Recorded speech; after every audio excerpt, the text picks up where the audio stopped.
This podcast is a proud member of the UUOP Network.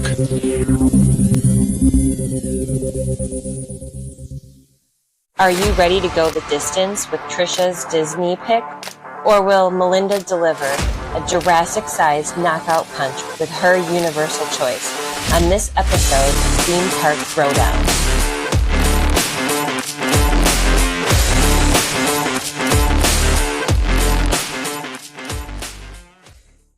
Hey everybody, and welcome to episode 16 of Theme Park Throwdown. I am Melinda at Melinda's Magical Adventures on Facebook and Instagram, and I am here with Trisha, and I am at Trisha Travels on Facebook and Trisha Travels 85 on Instagram. Woohoo! So before we dive into this week's episode, we've got a couple little bits of news that we want to discuss. The first is gonna take me a little while to get over, and that is we officially know now that Mythos is closing in 2027. They're going to have to unchain me from the doors in order to demolish this restaurant because I am staging a sit-in until they agree to keep it. But Mythos is going to be closing in order to make room for the new land, and in order to have a full-service restaurant in the park, they are going to be closing the Thunder Falls Terrace in Jurassic Park and retheming it and reopening it as a full-service restaurant. I guess then we have two restaurants closing, technically, and I know that Thunder Falls Terrace is a favorite for some people as well. They've got some kind of different food options instead of just your typical like theme park quick service food like the chicken tenders and hamburgers and pizza. They've got some really good different stuff. So a little sad to see that one go as well. But as far as Mythos, I know you guys have heard me talk about this several times before. I never really shut up about it, about not just the restaurant itself, but the building and especially the back patio and the ambiance and the beauty. And so it's, I'm going to be in a period of mourning for a while, unfortunately. We're moving on to bigger and hopefully better things, although that remains to be seen. I mean, if better is people walking past you on the back patio trying to catch water Pokemon, then I guess. Yay. Oh, I really hope if all the rumors are true and this is going to be Pokemon themed, I really hope they don't encourage that Pokemon Go, because then nobody's going to be paying attention in that area of the park. It'll be a disaster. Like, but it's probably going to happen. I mean, it's a no-brainer. They're going to have to, but it is going to be chaotic and crazy. Whatever. I will circumvent that. I will go through Jurassic Park and take the bridge into take Harry the long Potter way around. Yeah. I am not dealing with that. Yeah. No. We shall see. So countdown to the announcement of the replacement is on, I guess. We'll see. Any recent Disney news? I'm trying to think if there's been anything earth-shattering since last week's episode. I don't think so, because we talked about the reopening of Big Thunder Mountain. That seems to be going well. They have sold out Mickey's Not So Scary Halloween Party for Halloween night already. Those tickets are already gone. That's a popular one. So, so if you are planning on going to Mickey's Not So Scary at some point this season and you don't have your tickets yet, get on it, because all the rest of those dates are going to start going pretty quickly now. Yeah, that's usually like there seems to be more of a frenzy when you start to hear about parties being sold out. Usually like the first one and then like the ones around Halloween go quickest. Right. I would say the only thing that I've heard recently, they're making some interesting changes out in Disneyland. So they are no longer selling Magic Band Plus out there. It just didn't take off the way it did in Disney World. Yeah. They're not retrofitting with stuff back. Like if you have a plus band, you can still use it as your park ticket entry and things like that. You can use it for your photos and stuff, but they're not pushing it out there. I just don't think it took, which it's a very different park out there. It's mostly locals. And then the other thing, which has a lot of people up in arms right now, they have banned all pin trading, unofficial pin trading events on property in Disneyland. And the thought is it's probably going to follow suit in Disney World. Wow. I have had pins like my whole life. My daughter's kind of into it, but she is not. She's like, that one's cute. I want it. It's not like a completist. She has to have these ones or whatever to finish a set. It's just her thing. And so there were a couple trips where we were down there without her, my husband and I, and she gave us a list of the pins, like, hey, if you can find whatever. And it was kind of fun, like looking for her. We don't really take much interest in it, but it was fun looking for her. But we came across an unofficial pin trading event in Epcot. It was between the Creations Cafe and where the Cool Club is and stuff. Club Cool is. They have an archway, and they had them all set up. And these people, I mean, they had a small fortune of people worth go of nuts. pins. Yeah, so I think they've had some like negative experiences. I don't know if it's with people arguing or theft or whatever, but Disney's just like, we don't want any part of this anymore. So it'll be interesting to see. It's understandable, but it's disappointing because that's a huge part of going to the parks for some people is pin trading. I've never gotten into it. I've never done it, but I mean, I can understand why it has such a following. Well, and I mean, to some extent, Disney's perpetuating it too because they're selling the things that everybody wants to have. It's like, wait, what are we doing here? So not a ton of news. I just thought that was interesting. Yeah, they literally have people staffed to walk around the parks with a pin board. And if you want to trade a pin, you can answer a couple trivia questions. And if you get them right, they'll trade a pin with you. I mean, it is a huge part of the park atmosphere for a lot of people. So that'll be interesting to see how that goes and to see how they handle the enforcement of that. The only other thing, so I got all of my Star Wars Day goodies, and I thought for this particular item, I thought I would do a reveal. And so if you follow us on the socials, you'll have to come to the actual like YouTube page if you're interested to see what I am revealing from Corksicle. It's my new favorite tumbler. Very refreshing. My favorite part though of this thing, I like straws. I don't like water like when I'm drinking like ice to splash or whatever, get like a bunch of water mustache. I like straws, but they don't seal well except for this one. So nice. It has a locking feature. So this is my new favorite tumbler.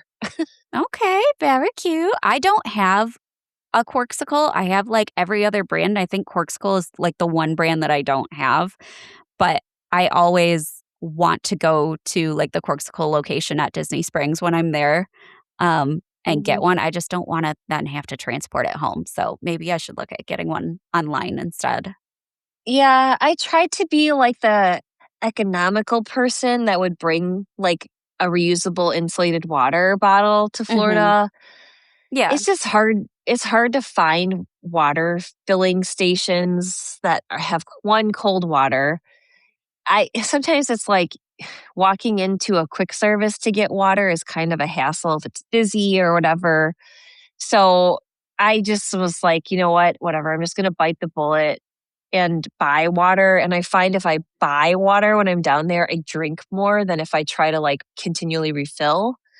But Corksicle, I think, tries to make it more accessible because they have these bags that are like designed for their different like water bottles. And then they have like pockets on it. And, and I'm like, okay, well, if you have something like that where you can put all your, if where you don't it's have easier to carry it around. I'll show you too. I've got. Drum roll. So I'll just everybody sit here knows and sip. that Universal one-ups Disney on that game because Universal has the Coke Freestyle machines where you get free water and free ice if you can find a machine that has the ice. And so they sell the refillable Coke Freestyle cups, and then they sell these like little sling bags that you can. So I just got this. This is the first sling bag that I have. But the cup just like fits in there perfectly. And then you strap this around your neck, obviously. But the cups also it have insulated? a handle. The Is sleeve? the sling bag like is it kind of like a water it's the, cozy like, or whatever? neoprene. Yeah, okay. Yeah. But the cups also have this handle.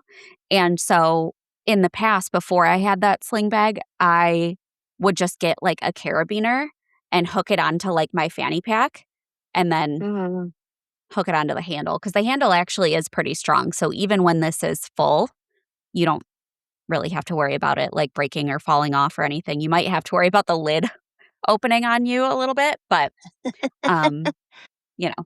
So, I mean, at some point, hopefully Disney will get on that game, but, you know.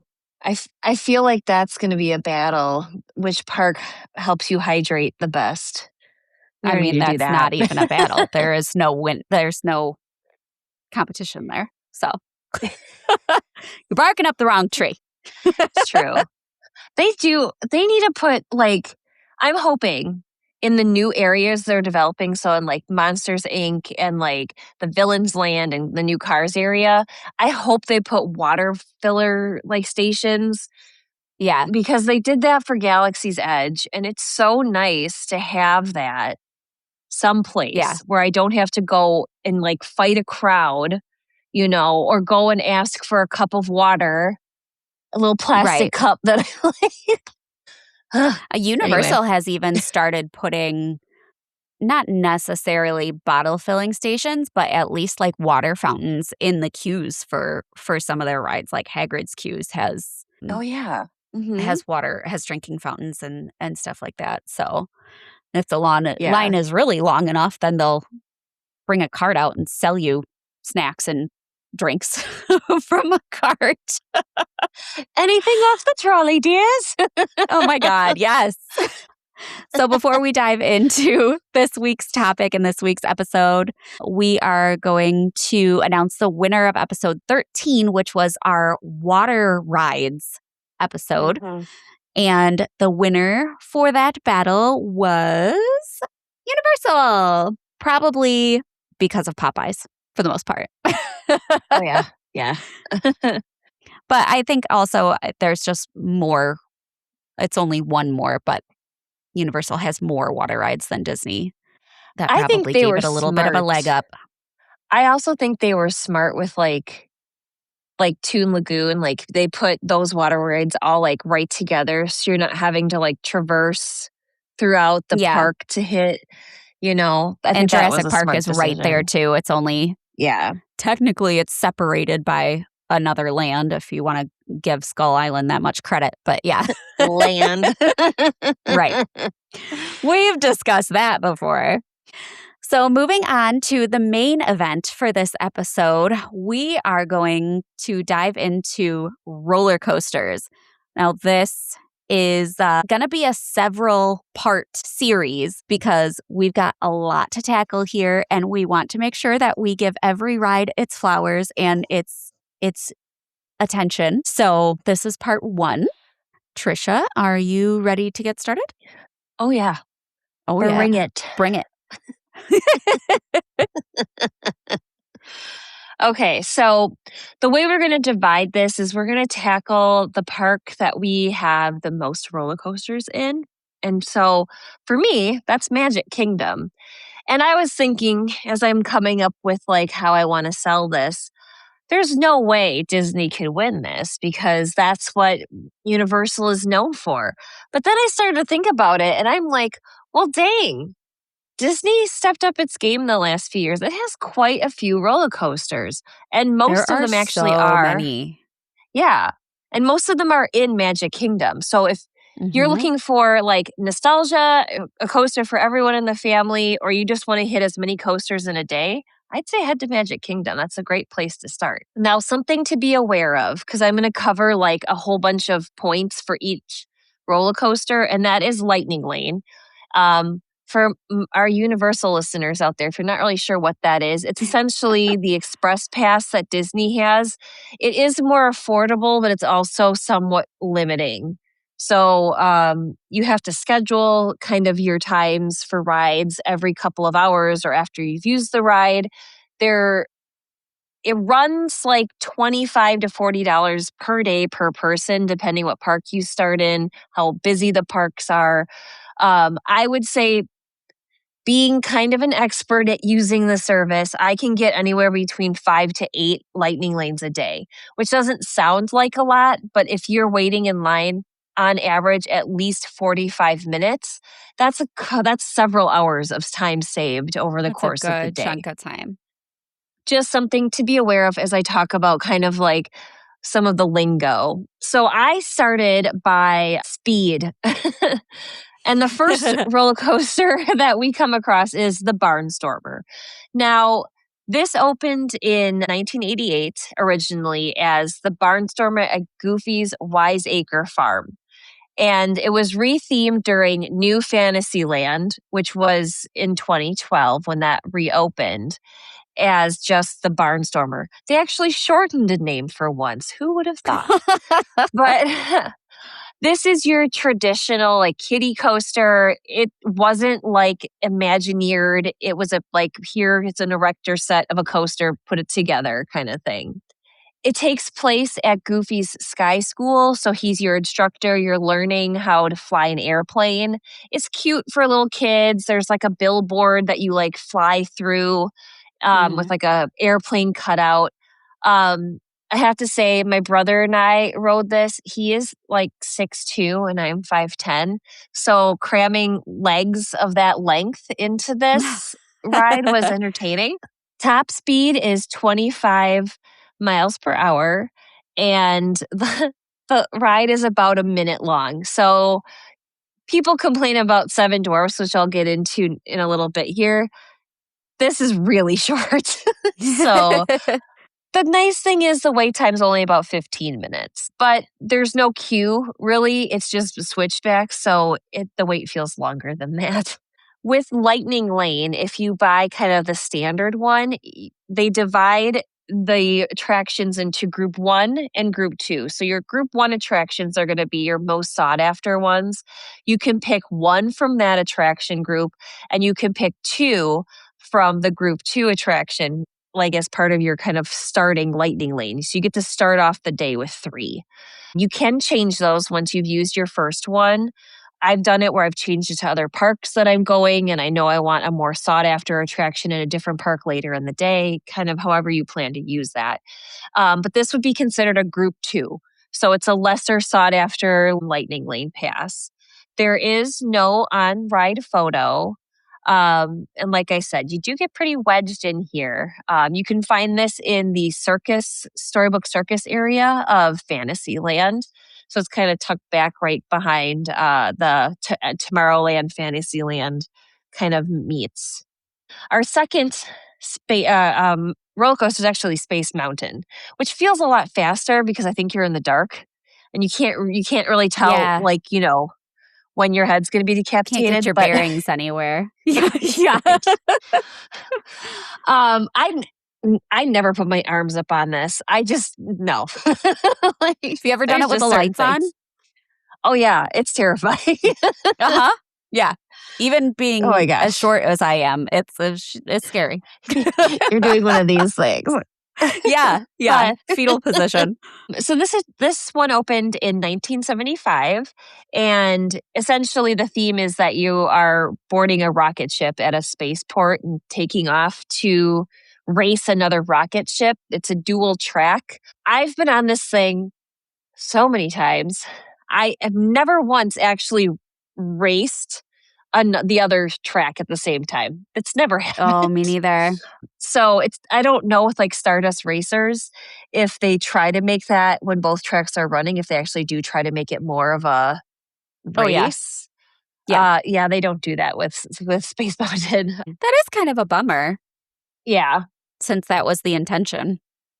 Yeah, I think it's just get people on, get them moving is kind of what they That's default fair. to. Yeah. And you do move at about 30 miles an hour. I like this attraction. It gets some like bad rap because it is a little rough around the edges. But it's a A little? 2.5 minute. Well, you can skip seeing the chiropractor that week, or you have to see the chiropractor extra. Depends. Several times, yeah. It's a 2.5 minute ride, so substantially longer than many of the Yeah. other coasters. However, the average wait time is like 40 to 45 minutes, which is pretty lengthy for 2.5 minutes of, getting your back realigned. It's in Tomorrowland, and it does have a photo that you could take in right at the beginning, kind of like you go around a sharp corner. It's before you start going up the incline. I have many a picture of where we've posed for this. So that's kind of entertaining to look. I was looking back over my ride photos for roller coasters and I was like, oh, yes. So Yeah. it's really enjoyable. It is a Group 1 lightning lane. So this is in competition with things like Tron and now Big Thunder Mountain. So there's quite a few coasters that are in that Group 1 that you'd only be able to pick one lightning lane for. And my tip here is that I like Tron. I think it's fun. It's newer. It is a little bit shorter, which we'll talk about in a bit. Mhm. But to enter Tron and Space Mountain, you basically follow rope drop the same way and then you split. Generally, Tron does not open, if at all. It's towards the very end of the early morning, like park time, if you are staying on site. I would recommend go on Space Mountain. The record we have right now before wait times got to 30 minutes was 7 times in a row, first thing in the morning. Wow. So it takes a while for the queue to build. So if you want to ride this without a wait and you don't want to use one of your lightning lane Group 1s, rope drop it.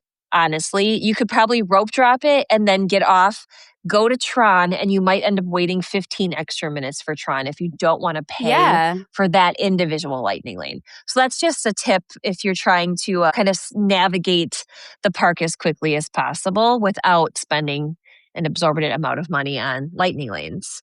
Yeah. Good tip. The other thing that I love about some of more of the like original or legacy attractions is that there was a lot more thought put into the queue.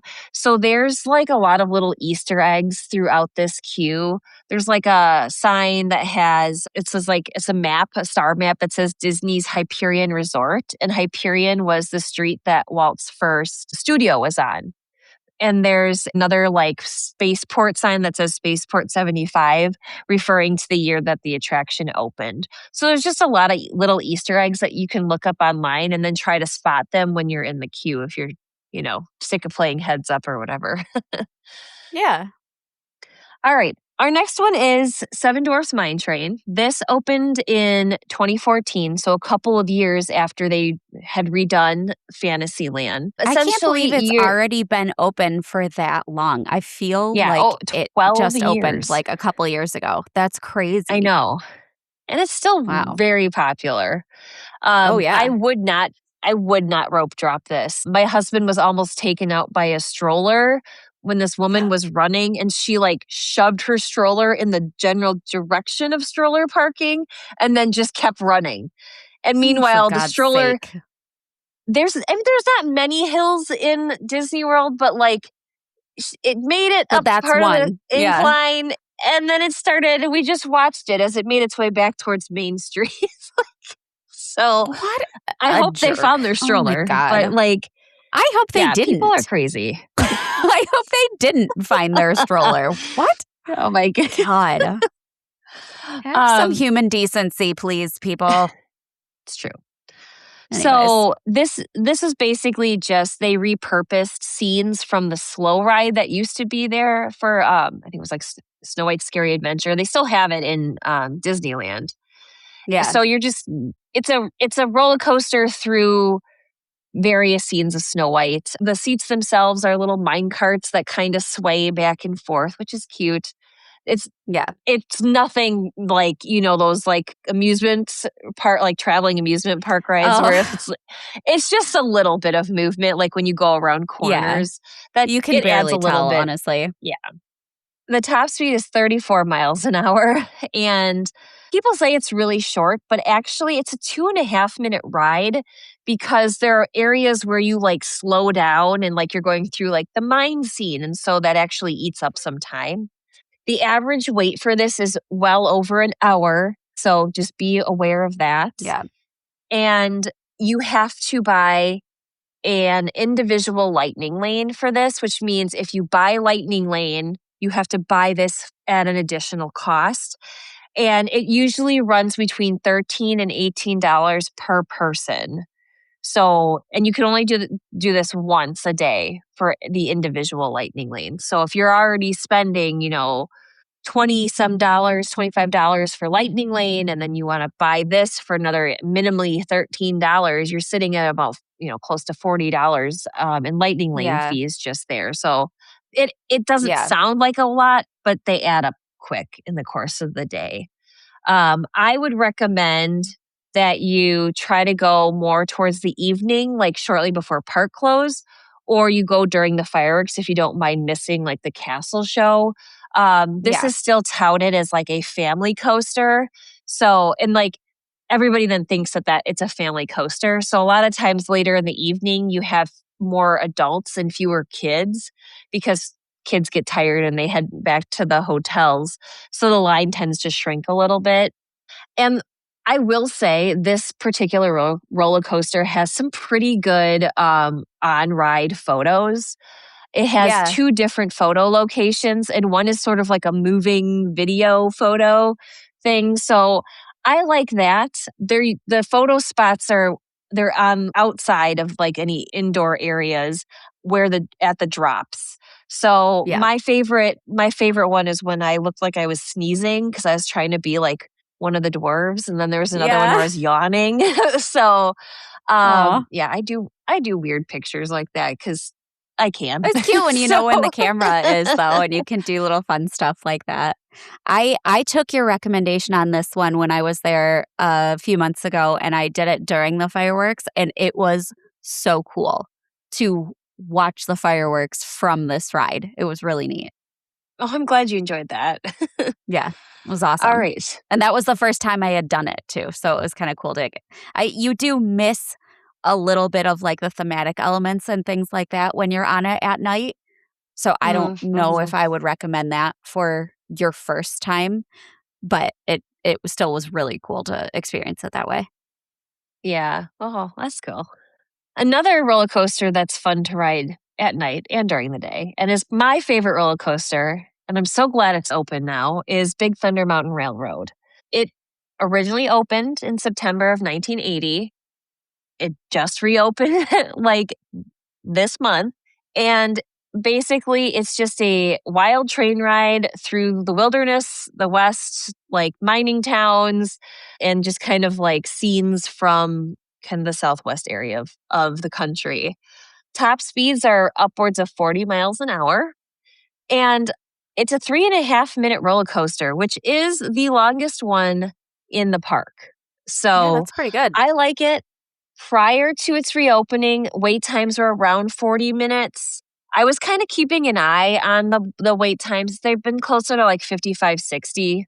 I have a feeling that as time progresses, that like in that immediate interest in the newness of the scenes that they've changed will kind of fade a bit, and we might see times closer to what originally was. It's a fast loading. Yeah. It loads a lot of people. They can load on 2 sides, and then the tracks kind of come together. So they're constantly, kind of like Dinosaur was, they're constantly sending trains out, which is nice.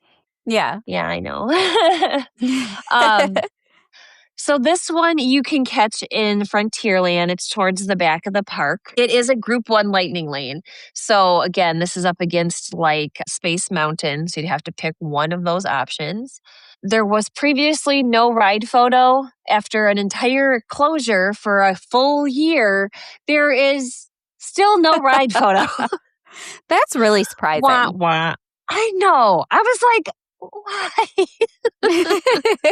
I'm sad. I'm sad about that one. Yeah. Anyway. But something that I would highly recommend is that if you are staying on site, Frontierland does not open with the early 30-minute entry. It opens at the time of the posted park opening. So my recommendation, all right, is this is kind of we couldn't do it in the last year, but typically what we do is we rope drop Space Mountain, and then we will walk back through Fantasyland in between Small World and Peter Pan, and they have this giant wooden gate past Rapunzel's bathrooms that's closed. And whatever time the park opens, let's say it's 9:00, they open that up, and it does not take much to get back to Big Thunder. I mean, we've done that when it was open before the renovation. We would do that every time, and we would be like the second or third train out. Wow. Okay. So, and then when Tron came into play, then we would usually get the lightning lane for Tron, the individual lightning lane, and then try to strategize not having to wait on the bigger attractions.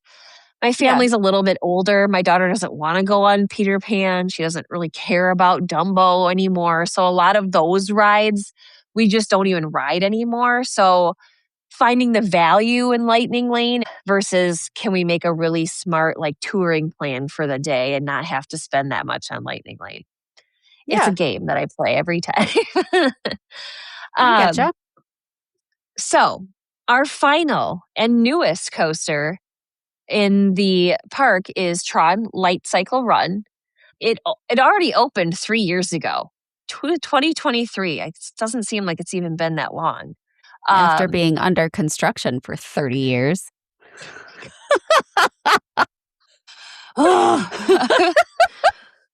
Do better, Disney. Disney. Okay. Good old Disney. But if you've seen the movie Tron, either the original or either of the two equals to the movie, you're in the grid, you're on a light cycle, and you're competing against a bad opposing team trying to defeat them in the game. You get up to almost 60 miles an hour. We're talking like test track speeds here. That's pretty impressive. It is. I feel like it's faster on test track. I don't know. Maybe it's the position that you're in for Tron, your hair doesn't whip around as much. I don't know. Yeah. But I was really surprised when I saw that. I was like, what? Now, here's the kicker, okay? People complain about how short Seven Dwarfs Mine Train is. This ride is 1.5 minutes. Yeah. It's barely longer than Goofy's Barnstormer. And you're waiting over 60 minutes if you hit this midday. And there is no shade in the queue. And when you get up closer to the covered area that has no theming whatsoever, I don't know what that giant thing is they have with giant laser cannon or whatever the heck that's supposed to be. There's nothing to do there. It is do better, Disney. Okay. This is an expensive lightning lane, individual lightning lane. It runs you between $19 to $22 a person. So it is a lot of money. And again, though, with these newer attractions, the on-ride photo is at the beginning, and it's pretty cool. That's weird. I will say that if you pay for Lightning Lane in any form, you do get those on-ride photos for free. You don't have to pay also for PhotoPass to get those. So that is nice. So if you're trying to make the most out of your Lightning Lane, look at what attractions have on-ride photos and try to get on those so that you get those photos as part of the value. So that's kind of my tips and every kind of comparison of everything. Like I said, I was surprised when I went back and looked. I mean, I don't know if I'd count Barnstormer as a roller coaster and for my family anymore, but there's quite a few in Magic Kingdom. Yeah, there really are. I was kind of like going from park to park in my head, counting how many rides you could consider roller coasters at each park. And I was impressed too. Magic Kingdom has some good ones. All right, so we're going to move over to Universal, and I'm going to start off with a real bang because I'm going to start off in Islands of Adventure. Technically, Islands of Adventure and Epic Universe each have 4 roller coasters, but I figured I would tackle the best first, in my opinion, and in probably most people's opinion. So we're going to start at Islands of Adventure. 4 coasters here, all are outdoors. We've got 2 older rides, and then we have 2 newer additions. So we're going to start with the oldies but goodies. First, we're going to head to Flight of the Hippogriff, which was once in a past life the Flying Unicorn when it was a part of the Lost Continents kind of subsection called Merlinwood. And so that opened June 29th of 2000 and then closed in 2008 for the demolition and the creation of Wizarding World of Harry Potter Hogsmeade. So it reopened in June of 2010 when the ride was rethemed. It is technically called a junior coaster, so it's your kiddie coaster. It's like your Barnstormer. It is present in Islands of Adventure at Universal Studios Japan, Universal Studios Hollywood, and Universal Studios Beijing. All have different iterations of this ride, but they're all the same. Apparently, it's something really popular that they want to keep in all their parks. But I do think it's a good addition for the Wizarding World of Harry Potter because it's great for the younger crowd. Harry Potter can appeal more to younger kids who may not even really know what Harry Potter is yet. This is manufactured by Vekoma and is themed as a flying lesson from Hagrid on how to fly a hippogriff. So you're going to soar over the Forbidden Forest and Hagrid's hut. There is an animatronic hippogriff and its nest that's really neat that you'll go past as you're going up this, if you want to call it a lift hill. It's not really a lift hill, but you'll spot that on your way.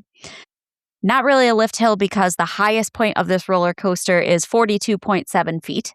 So, not so far up there. The track of the coaster is 1,099 feet with a top speed of a whopping 28.5 miles an hour. Hold on, people. This is only 1 minute and 6 seconds long. So, okay. Barnstormer length. It's faster though. Basically. It is a bit faster, but she's not so long. There is a 36-inch height requirement, so it is great for those younger kids. The trains are traditional, like sitting on the track trains. There are 2 trains with 8 cars each, and riders sit 2 to a car.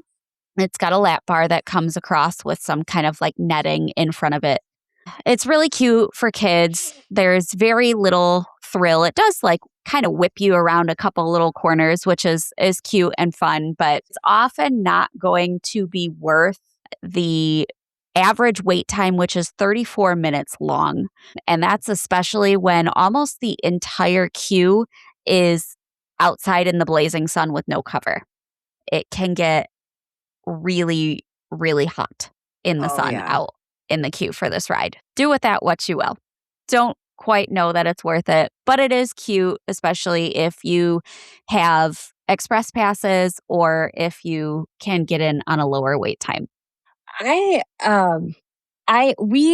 kind of stumbled into a really good ride hack for this. You know that like when they do the projections on the castle, they have to have fire lanes where people can't stand and stuff. But if you say you're going up to the hippogriff, they let you go up there and whatever. So you can watch, you can get in line and you can watch. And like, I don't think a lot of people realize, like they're standing, but you get a decent view. And like, we got in line and we're like, oh, we're going to be on the ride when the fireworks go off. And we like there's like no wait, and we were off of it, and we're like, well, dang, let's get back in line. And we ended up having to ride it like three times before we timed it, where we were on the ride while the show was going on. Well, it's so damn short, so. Yeah. But that has consistently been a good like hack for getting on there and not having to wait a very long time. I will say though, if you wait until after the show is done, that line fills up fast. Oh yeah. The line for this one can get really long, and that's really just because it's a slow loader and they can only run 2 trains at a time. So you don't fit many people on a train, and you don't have many trains going at once. So even though it's a short ride, the majority of that time is spent loading and unloading. So it can be a bit of a hefty wait, but it's really cute for the kids. Everybody should do it at least once if you can handle it. It's cute. Every park's got to have a ride like this, right? They've got to make everybody happy. So there you go. Moving on to just a bit more intense ride with the Incredible Hulk roller coaster. Definitely going to switch it up a bit here. This roller coaster opened with Islands of Adventure on May 28th of 1999 in Marvel Superhero Island. This ride is manufactured by B&M Coasters and has been a fan favorite ever since it opened. It is a banger. This launch hill takes you from 0 to 40 miles per hour in 6 seconds. You basically feel like you're going from a dead stop to just an absolute, you feel like you're being shot out of a cannon because you are literally being shot out of a tunnel. So it's a good start. It's a good start. You go through 7 inversions on this ride, including the iconic Cobra roll, which is where you go right after you get shot out of that tunnel. Which is awesome. You reach 4 Gs at certain points in this ride. Has a top speed of 67 miles per hour and 3,700 feet of track. This one has a ride duration of 2 minutes and 15 seconds, so not too shabby. That's a good seems one. longer. Yeah, it seems longer than it is too. I don't know if that is because of all the inversions, but it always kind of seems longer than it is. The highest point of this ride is 110 feet, and at one point it drops you down 104.9 feet. So you are going almost all the way down. Yep. It's quite a ride. There's a 54-inch height requirement, and the trains sit above the track. They have 8 rows of 4 people each. So that's kind of a neat thing about this one, is that you sit 4 across instead of just 2 across. And you do have the traditional over-the-shoulder restraints. So, pro tip on this ride, watch your head. Your head is going to bang back and forth like crazy. This ride, it can be a bit rough. I can't do this ride every day. No, I need to have some breaks in between. And there have been entire trips where I skip this ride now because she's getting up there in age. I'm not going to specify whether I'm talking about me or the ride. She's getting up there in age. And I'll specify a little rough. It can be a little rough. So watch your head banging back and forth in between those shoulder restraints. This ride has an average wait time now of 31 minutes, which is not too bad for a big, awesome thrill roller coaster. Typically, they are longer than that. On September 8th of 2015, the ride completely closed and was completely demolished and rebuilt and retracked using the exact same track layout, but just new track. It had gotten so rough at that point that it desperately needed to be done. But people loved this ride so much that they wanted to keep it. So they just tore it down, built it back up exactly the same way. It reopened on August 4th of 2016. And even though the track was the same, there were heavy modifications to the queue, the entrance, and the trains themselves, because they were then equipped with an onboard audio and stereo system. There's a new soundtrack by Fall Out Boy and a bunch of new fancy lighting effects, which really add a lot to the ride. I think it was a really great refurbishment, I guess, when it reopened. Yeah. This ride also exists in Universal Beijing, but it is not the Incredible Hulk coaster. It is the Transformers Decepticoaster. So exact same track layout, exact same features, just the theme is different.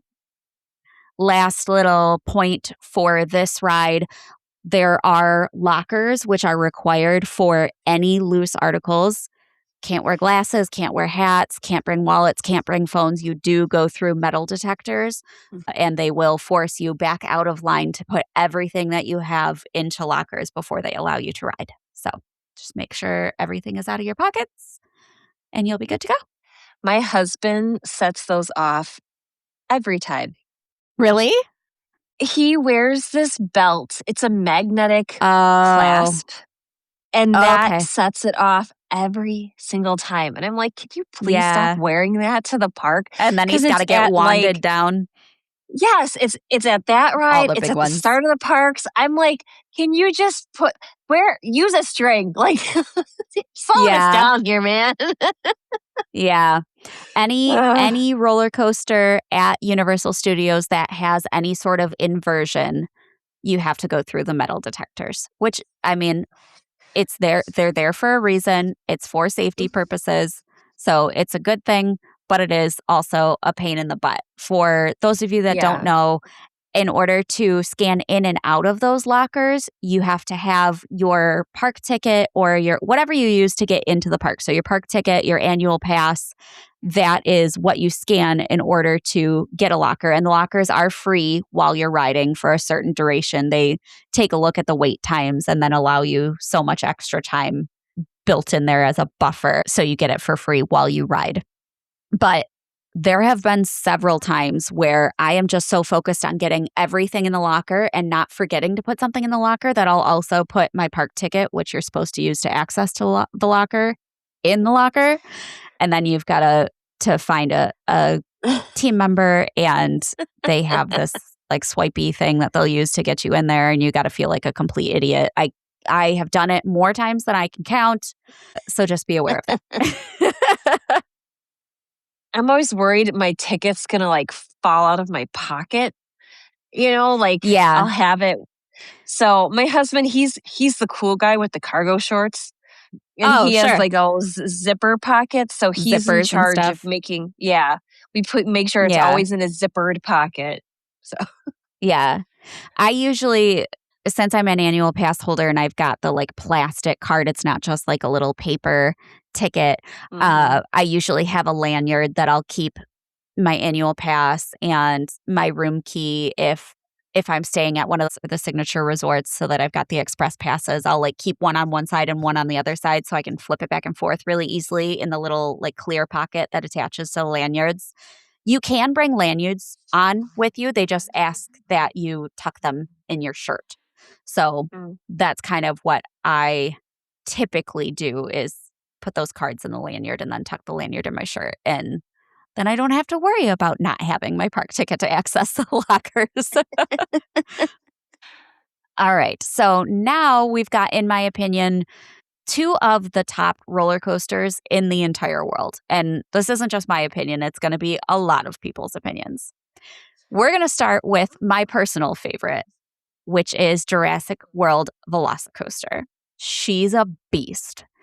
Manufactured by Intamin and opened on June 10th of 2021 after a really quick construction process, due in part to the fact that the park was closed for COVID, and they got to basically work around the clock on this coaster because they didn't have people in the park kind of interrupting the flow of equipment and materials and things like that. So this coaster went up very quickly.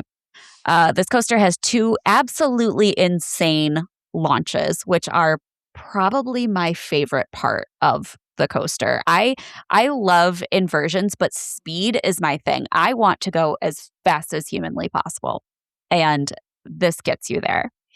There's one launch that blasts you from 0 to 50 in 2 seconds, and another that goes from 40 to 70 in 7.4 seconds, where you then feel like your face is flying off. It's these launches are not that far apart from each other. Maybe they are physically, but time-wise, it doesn't feel like that far apart. So you already feel like you are going so flippin' fast, and then you see there's another launch coming up, and you're like, what is happening? And it sends you through the second launch, and it is amazing. Absolutely amazing. There is a top hat, which is the super iconic giant hill that can be seen from basically any point in the park. And this will shoot you up 155 feet at an 80-degree angle. So you are almost going straight up. Trisha, your face. Can you tell I've then, never ridden this? I can. Yes, I can. So 105 feet at an 80-degree angle, and then drops you down 140 feet. So you go down almost the entire way that you just went up.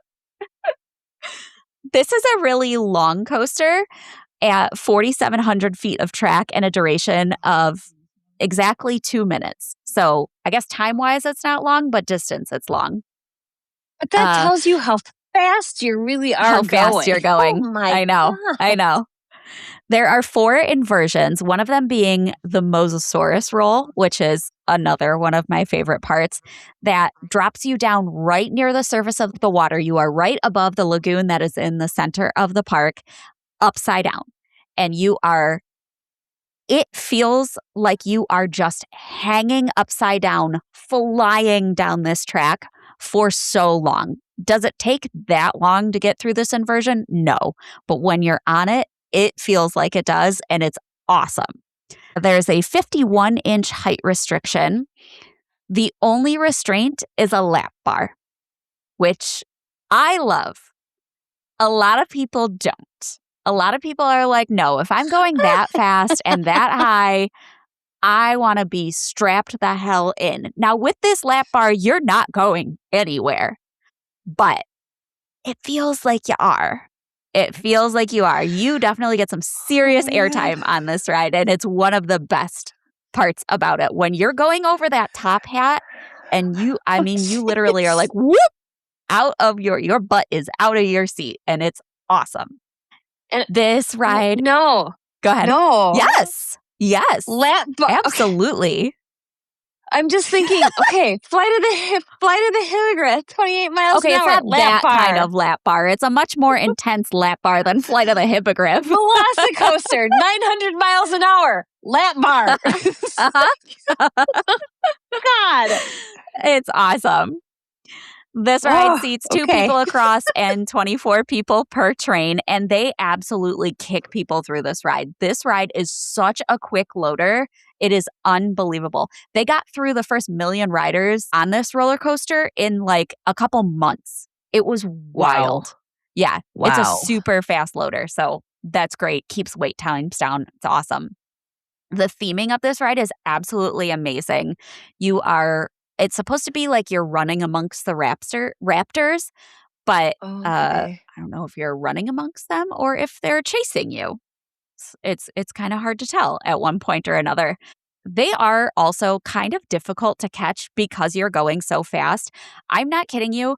I think I rode this ride probably 5 times before I ever saw a single raptor. And there are a ton of them throughout the ride.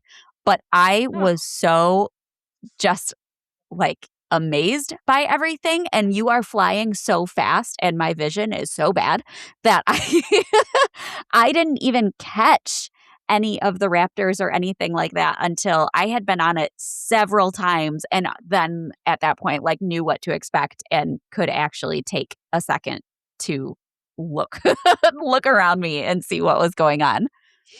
But it's amazing. Goodness. This has an average wait time of 53 minutes. Although that, I saw that online, and I don't feel like that's correct. I don't feel like it gets that high anymore. I feel like maybe on average it's 35, 40 minutes, but That's why I saw. So don't shoot the messenger. Yeah. But I think it's worth way more than that any day. I would gladly wait hours for this ride. And again, since this has the inversions, you are going to have to go through metal detectors, and lockers are required. So you have the lockers pretty close to the end of the line, just before you go up the stairs onto the loading platform is when you have to put your stuff in the lockers. So for the majority of the line, you'll be able to have all of your stuff with you. Just quickly before we move on to the last coaster, I need to tell a little story about the first time that I rode this ride. This ride had been up for, I think, like a year and a half before I ever got to ride it for the first time, and I was dying to go on this ride. The first time that I went to the park before, it was right before it opened. I think it was opening in like 2 weeks, and I just happened to be there just before, and it made me so sad to see, like, they were running the trains, they were testing, everything was lit up, so it was so hard to like see it behind those gates, and just wanted to reach out and touch it. I wanted to do it so bad, so I couldn't do it on that trip. And then my next trip, when I went back, I was pregnant, so obviously not going to do a crazy roller coaster. I was like 6 months pregnant too. So obviously that wasn't happening. So it was like torture waiting to finally be able to go on this ride. And I went in November of 2022, and my mom and I decided to go on it. I was so excited, and she does like roller coasters, but her tolerance for them is a bit lower than mine. And so she was excited, but she was also kind of like, that thing is frickin' crazy. I'm going to die. And so I think we waited probably 35 minutes. Wait wasn't too bad, but we got up to the very front of the line. We were the next ones to get on the ride. And of course, then your adrenaline is going. You're so excited. The train pulls in, the train that we are now going to be sitting on pulls in. And the man that is sitting in the seat that I will be occupying is covered in puke from head to toe. Covered. And the poor man is not, clearly, he's not well. He was a inhuman color, besides the fact that he's covered in puke. I just felt so bad. But they rush you on and off that ride so quickly because they're trying to get the trains out of the station that they unlocked the lap bars, and this man scooted off, and then they opened the gates and they were like, go, go, go. And I just kind of stood there like, I'm not going anywhere because there's a mess that needs to be cleaned up before my butt gets anywhere near that seat. So they had to pull the train off the track and hose it down and run it through a few times, obviously, to clean it and dry it. And so it was a bit of a delay before we could get on. But that was an interesting, because then you're sitting through that delay knowing you're going to be the next ones to get on the ride. And I was fine. I was still ready to go and super excited. But my mom was like, I don't know if this is a good idea. But we both ended up absolutely loving it. Of course, my mom is like, I'm never doing that again. But it's just such a fantastic ride. It's so awesome. It is my absolute favorite way to start the day when I'm at Universal is to do early park entry because this roller coaster and the next one I'm going to be talking about are both open for early park entry. So I love for this to be the first ride of the day. It's better than any cup of coffee you'll ever have. It gets the blood pumping. It gets you excited for the rest of the day at Universal. I'll love me pictures. Some Velocicoaster. Oh, you'll take pictures on the ride. You'll take pictures on the ride. I'll be passed out on the ride. Can you do like roller coasters like this or no with your vertigo? Well, so my husband does all the roller coasters. He he's pretty good because we've been married for 17 years. He can gauge the intensity now at this point, and he Okay. does not think it would be a good coaster for me to ride. I honestly, I don't I either, I which can't. makes I me sad. blacked out. Yeah, I know. The last time I was on Hulk, I've actually blacked out. I'm pretty sure it's one of those 4G Okay. spots. So Yep. he's like, I don't think, and I like did not feel right the whole rest of the day. So I kind of tend to Yeah. avoid Hulk because it's like, I don't want to feel nauseous all day long. I just don't want Yeah, it's gonna that. ruin your day. You don't wanna do Um, that. I love that ride. I think it's great, but the cost that I could incur is just like, it's not Yes. worth risking anymore. Yep. Um, yeah, so I've never done it, but my favorite place to take pictures, and I don't know where this is on the coaster, but I stood with my back to the Discovery Center, and Yeah. there's 2 palm trees that come up, and right in the middle, there's the an arch of some kind. I don't know if that's the top hat that you were talking about, because it's a different angle when you're down on the ground and off to one Yeah. side. Like, I don't know The where top in hat the is ride the it big is. one. Yeah. Yeah. And I like when I was waiting for my husband and my daughter to go on it, every car I saw, I was just like, "Duh." And they're like, I don't know if they're on that one. And then I just kept doing Oh, it awesome. until he texted me and he's like, hey, I got my phone back. We're on our way. And I'm like, okay, I'm gonna stop taking picture of totally random strangers. I think I took about 400 like rapid fire shots to get Oh to my the one god. train they were on. And I did. I got a couple. There's a they are both built from the same, like, cut from the same cloth. I am not, and part of it is my, like, health stuff, but they're on there and they're like, "Oh, Oh, great, yeah. have fun, man." Like, I Hands am up good the down whole here. ride. Hands up Yeah, the whole they ride. they were I love it. it was a great photo. I got a really good one, just like some of the other faces were like sheer terror, but my husband and my daughter are adrenaline junkies, and, like, the Yeah. joy of that, and I'm like, you're plummeting to your death. Why are you having fun? Like, I can't comprehend. But Yeah. the one thing as an observer, that thing is so quiet. You Oh, it can't, is. it's like Yeah. the ride itself, it's like, Yeah. we're- And it's so they're, so smooth. Partly because yeah, it's brand new, but it's just the best. There is no yeah, comparison. It's just the best. yeah. I mean, my husband said he like ranks the coasters. I don't know why. He loves Everest. He loves Space Mhm. Mountain is, like, his favorite Disney one. I'm like, "Why?" But whatever. I think part of it's nostalgia, but he Sure. said that, like, the Velocicoaster is his favorite, like, attraction in the Orlando area, and I'm like, Wow, okay. that's high praise because he loves coasters. Yeah. So, Yeah, it is my favorite in the world. It is absolutely amazing. So we're going to move on to last but certainly not least, which is Hagrid's Magical Creatures? No. Hagrid's Magical Creatures Motorbike Adventure. This is located in Hogsmeade in the Wizarding World of Harry Potter. It opened on June 13th of 2019 as a replacement to an oldie, which was the Dueling Dragons / Dragon Challenge, which was those were really great coasters. I do miss those. They had the double yeah. inversion. They did race each other. It was the double inversion loop where your feet almost touched each other's. They were really close. Those were really great coasters. I remember doing those when I was a kid. So I do miss those, but this is certainly a worthy replacement.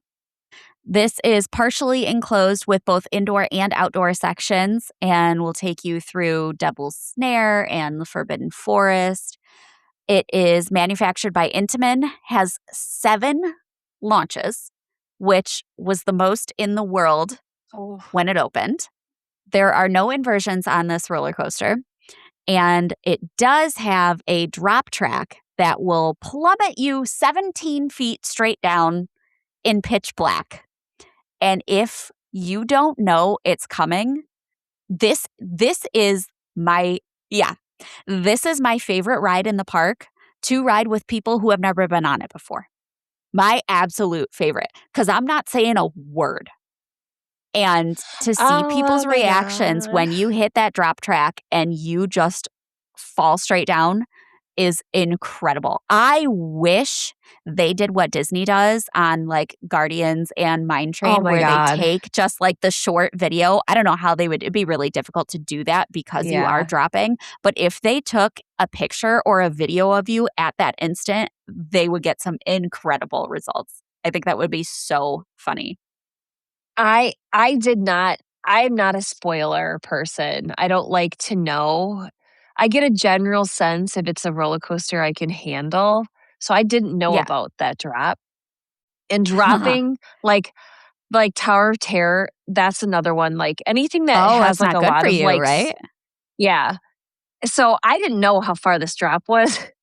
And I'm already kind of amped up. Like I enjoy roller coasters, but I'm not the adrenaline junkie that like my husband and my daughter are. And Yeah. when it dropped, I was screaming. And then you kind of pause before you keep going. Like there's a brief Yeah. pause. They give you a And second to get your bearings. I just kept screaming. I just was like, Oh, I just yeah. didn't stop. I'm just like, at that point, I was like holding it together. And then when that happened, I'm like, all bets are off. Yeah. I just screamed. Yeah. I screamed the rest of the time. I'm like, we're like going past the blast and a screw. I'm screaming. Like, it's just Yeah. When my I went daughter on thought it it was for the funny. first It is funny. It's always funny. When I went on it for the first time, I had seen videos of it. I had seen like rider point of view videos, but because that section is pitch black, when you're watching a rider POV video, you can't Yeah. really tell what's happening. And so I went on it with my husband and my sister-in-law, but we had to do child swap because I had my son at that point. And so the two of them did it first with my mother-in-law, and then the second time my mother-in-law stayed with the kids and I did it with them. So they knew exactly what to expect. They had just done it. And so we're standing in line again waiting to get on. I was so excited. And my sister-in-law started saying, "Oh, wait till you get to the drop part." And my husband shushed her and said, "Don't tell her." And I was like, "Don't tell me what? I've seen videos. I know exactly what happens on this ride." And he's like, "No, you don't, because you would have told me about this. And I haven't heard anything about it." I was like, "Okay, what the heck are you talking about?" So I had no clue it was coming the first time. And I can only imagine what my face looks like. But it's so much fun. It catches you Mhm. so off guard. It's so innovative for a coaster or for any kind of ride for that matter to just like have that sudden switch up. And it's just so much fun. I absolutely love it. Yeah. There are some really amazing animatronics on this ride, from these giant Hagrid himself to a lot of his favorite creatures like Fluffy or the unicorn who's a mum. The ride is narrated by Hagrid himself, and there are in-seat speakers, so you can hear him talking to you and guiding you along the journey as you are on the ride. It's a very, very long ride. It's Mhm. 5,053 feet of track, and it's 3 minutes and 25 seconds long. It really is just like a very immersive experience, the whole ride. Oh It yeah. really does take you through like a full story. There is a maximum height of 65 feet, a maximum speed of 50 miles per hour. But I do feel like maybe it's because there are so many launches, but I feel like it goes a lot faster than that. 50, not that 50 is slow, but it just Yeah. Right. sounds slow, I guess. I don't Yeah. know. Yeah. The seats are 7 rows of 2 across. And one of the coolest things about this ride is the choice that you get between the motorbike and the sidecar. So you can either sit kind of like Tron style on a motorcycle where you've got a lap bar that comes across, but you can lean forward and hold the bike's handlebars and you're a bit more free. Or you can sit in the sidecar, which is more of kind of like a traditional roller coaster seat. So you can Mhm. fight with who you're sitting with over who's going to get the motorbike because it's just a little bit more fun.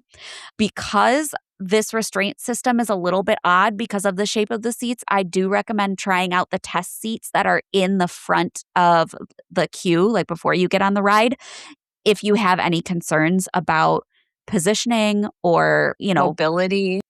Or, anything like that. That sidecar is low. It is. It's a little difficult to get in and out of. Mhm. And because this is a Omni-Mover style attraction where the conveyor belt never stops moving, you do have to load pretty quickly. Yeah. And so it is a good idea to try out that test seat so you at least know what to expect when you're getting on the ride. Yeah. This ride also has a pretty substantial backwards section.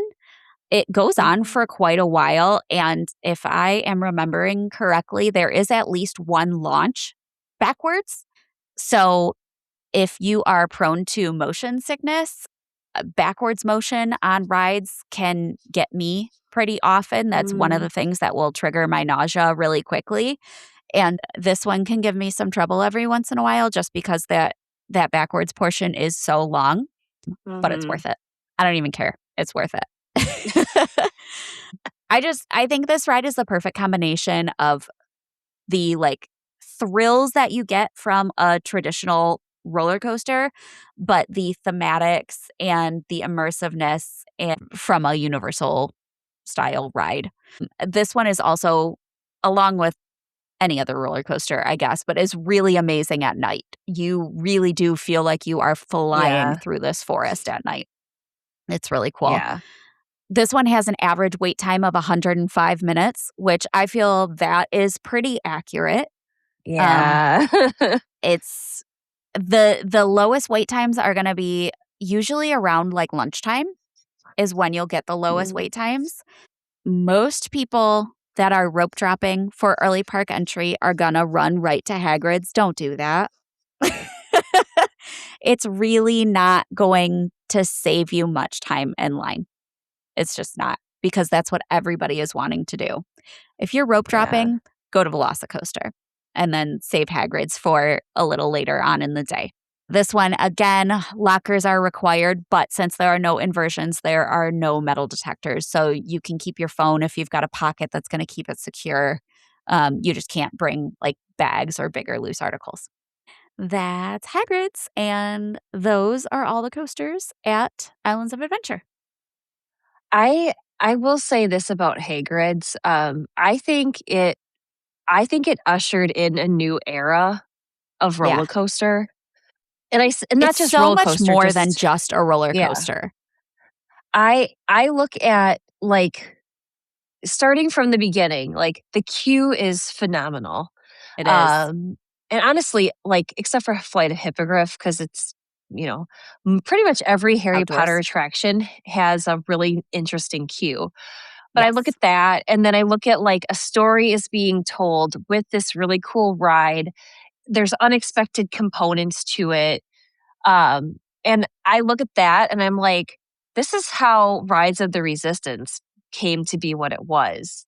Yeah. Disney saw how Universal did it, and they're like, we have to create something that matches this experience. That benefits everybody at any park when they're working. I will say too, the one thing that I like about roller coasters, I mean, they can go down, people can throw up on them, but Sure. when you have a track and it's functioning, it doesn't go down as much as those trackless rides or things that have screens where there needs to be a hard reset. Yeah. And, so I do appreciate the fact that both parks do offer a fair number of roller coasters at varying speeds. So I don't like standing still. I like when there's continuous movement. And I feel with roller coasters, you do tend to get that feel of where you're constantly moving, which is nice. Yeah. Yeah. And Hagrid's is a very quick loader as well because it's that Omni mover, so it does get people on and off pretty quickly. You can get delays every once in a while that are pretty short if they need to stop the track just for somebody that needs extra assistance getting on or off the ride, wheelchair transfers, things like that. So you can have like little stop starts every once in a while, but they're pretty quick. One Yeah. thing I forgot to mention that I am absolutely dying to have happen is to get a rollback on Velocicoaster. People might think I'm freaking crazy. For those of you that don't know what that is. So Velocicoaster has that crazy top hat, which is the giant hill that we talked about earlier that shoots you up 155 feet at an 80-degree angle. There are times where, depending on the weather condition, depending on the weight distribution on the train itself, certain things happen, and sometimes that train just doesn't make it up over that hill. And you crest the top of the hill and you fall back down. I want that so bad. I want a rollback. People think I'm crazy, but it looks awesome. And if that happens, then they have to launch you backwards and then launch you back forwards again to get you back up that hill. And I want it. I want it so much. Oh my Hopefully, goodness. if I ride it enough at some point or another, it will happen. It does not happen very often. That is like the safety mechanism for getting people on and off the ride safely. That's just something that happens sometimes. Sometimes it just doesn't make it. But I want to do it so bad. So that's right away at the beginning then? No, That the part? hill is towards the end Okay. of the ride.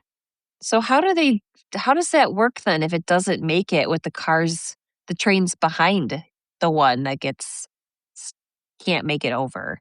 Does everything just come to a stop on the attraction? That's a good question. I actually don't know. I'm not sure. I would imagine they would have to stop because it is going to take some extra time. I mean, they do Yeah. like kind of slingshot you back and forward pretty quickly, but those trains are going so fast that there's no way that they could just continue all the other ones the way that they were going before the rollback happened. So I'm not sure. I'll have to look that up. Interesting. I'm interested now. Or if you're listening and you've experienced this, please let us know. Yeah, let us know. Has anybody experienced a rollback? What was it like? Did you love it or did you hate it? Because I can imagine there would be some people on that ride who like didn't really want to go on the ride in the first place, and then that happens and it's like absolutely terrifying and they want to die. But then I can imagine that there's people like me who are crazy and just get really excited about it. You have not sold me. Even if I could ride this, the rollback, vomit man, 80 degrees, dropping to your death. Like hanging over the I am water. not like a bat, all things I have never considered wanting to do in my life. Just the best. Oh my goodness. I can't say I blame you. Can't all be crazy like me. It's true, but people love it. I don't, like I said, it's my husband's favorite. I don't understand. It's also just like because it's so smooth, it doesn't hurt. There are a lot of roller coasters like Hulk. You go on that ride, you come off and you're dizzy and disoriented, even if you don't get motion sickness. And it's just, you need some recovery time. This one, not the case because it's quick and it's smooth and it's just done so well that I feel like you don't need to have that kind of like, oh, okay, I need to sit down for a few minutes and settle my system a little bit before I get into anything else. So it doesn't interrupt your day like some of the other crazy coasters can. Well, I mean, I think that is a testament to how far technology has come that they are able to design these newer coasters in a way that people can enjoy and still be like, what did you say about your face flying off? That's what it feels like. That is what it feels like. I have had, so if you have long hair and you go on this ride, put your hair in a braid because just putting in a ponytail is not enough because the wind from going so fast whips around so much that you just have like a rat's nest. It gets so like knotted and crazy and frizzy. So putting it in a braid is the best. I say that because you could put it in a bun, But last trip, 2 trips ago, I had my hair in a bun on the ride, and I felt the bun becoming looser and looser and looser as we were going so quickly through this ride. And there was one point where my hair completely came out of this bun and my scrunchie flew out of my hair and I caught it midair. Wow. I don't know what that skill Reflexes was. like a raptor. I love that. I'll never in my life be able to duplicate that. But that's like one of my claims to fame. Like every time I go on that ride with new people, I have to tell the story about catching my scrunchie midair because it flew out of my hair because we were going so fast. I love that. But if you don't want to deal with an absolute like chaos bird's nest hair, braids. Pro tip. Okay. All right, everyone. What do you think? Which one of us scored the most hits with this battle? We want to hear from you. Vote in our Who Won weekly poll on social media. We are at Theme Park Throwdown on Instagram and Facebook. And you can also watch our video recordings on YouTube. You can shoot us an email at themeparkthrowdown@gmail.com. And if you need help planning your next vacation, make sure to go to portkeyvacations.com. Request myself or Melinda for your travel needs. I hope you've enjoyed our debate here. And if you want to hear more about the parks, you can check out our sister podcasts on the UUOP network, the unofficial Universal Orlando podcast, the Taste of Universal podcast, the unofficial Universal Great Britain podcast, the Portkey Passport, a Disney podcast for adults, the Theme Park Duo for your West Coast parks, Rush of Fear, a Halloween Horror Nights podcast, which I'm sure they're dying to be able to talk about some new information soon, too. Oh, come on. And Big Dumb Stuff. Give us something. You can also check out our network partner, The Fudge Factor, on YouTube for park vlogs. That's it for this throwdown. We'll see you in the ring next week.